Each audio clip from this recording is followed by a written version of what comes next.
से ग्रह भूत पिशाचश्च यक्ष गंधर्व राक्षसा ब्रह्म राक्षस वेताला कुष्मांडा भैरवादया, यानी ग्रह भूत पिशाच यक्ष गंधर्व किन्नर मनुष्य देव सारे जो है जलचर थलचर नभचर जीव जंतु सब लोग जो है वह सूक्ष्म रूप धारण करके, और इस समय का पर्व काल का, क्योंकि अभी कहा कि देवता लोग ललायित रहते हैं, मनुष्य का तो छोड़िए देवता लोग ललायित रहते हैं कि कब वह कुंभ का पर्व आए और वह शुभ संयोग बने जो हम लोग जा करके और गंगा में स्नान करें। और विशेष करके देखिए लक्ष्मी जी, एक चीज और दर्शकों को ध्यान देना पड़ेगा कि आप जाकर के संगम में डुबकी लगा लिए और आप स्नान कर लिए, उसके बाद कई लोग जो है अपने घर की ओर चल देते हैं। ऐसा नहीं, अगर आप ऐसा करते हैं तो आपको पुण्य फल की प्राप्ति पूर्ण रूप से प्राप्त नहीं हो पाएगी। वहीं पर बगल में अक्षय वट है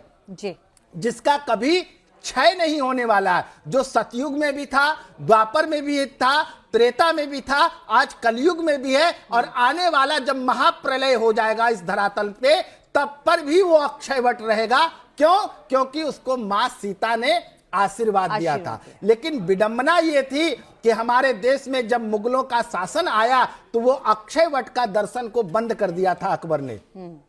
इस बार योगी जी की कृपा से वह अक्षय वट का भी दर्शन हम सभी सनातनी कर पाएंगे, जिसका दर्शन करने मात्र से सारी जीवन में अक्षय की प्राप्ति होती है, जिसका कभी क्षय ना हो। और आप वहां जाकर के दर्शन करेंगे तो आप देखिएगा कि वहां सरस्वती लुप्त है जी।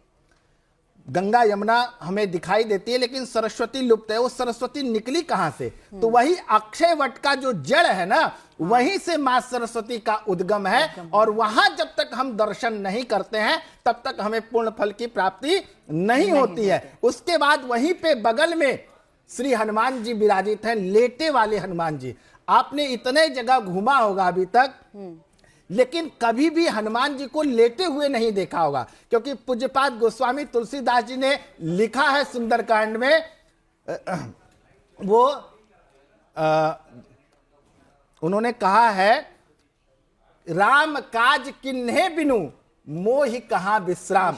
जब तक हम राम का कार्य कर नहीं लेते हैं तब तक हमें विश्राम कहाँ है? तो वो विश्राम की जो मुद्रा में है वो उनका भी दर्शन करें, वेणी माधव का दर्शन करें, सोमेश्वर महादेव का दर्शन करें, क्योंकि वो बाकी तो तीर्थ हैं लेकिन तीर्थों का राजा अगर कोई है तो वो प्रयाग है। और प्रयाग की जो महत्ता है वो सारे कुंभों से अलग है, क्योंकि 144 वर्षों के बाद जो महाकुंभ का योग सिर्फ प्रयाग में ही लगता है, क्योंकि मकर में सूर्य होते हैं और वृक्ष राशि में जो है वह गुरु का पदार्पण होता है। तो ये अद्भुत संयोग सिर्फ प्रयाग में होती है। बिल्कुल। तो देखिए इस बार कितना महान संयोग बन रहा है वो स्वामी जी ने बताया, और एक बड़ी अच्छी बात उन्होंने बताई कि अगर आप स्नान करके भी आ रहे हैं, सीधे अपने घर आ जा रहे हैं, तो आप कहीं ना कहीं बहुत कुछ छोड़ के आ जा रहे हैं।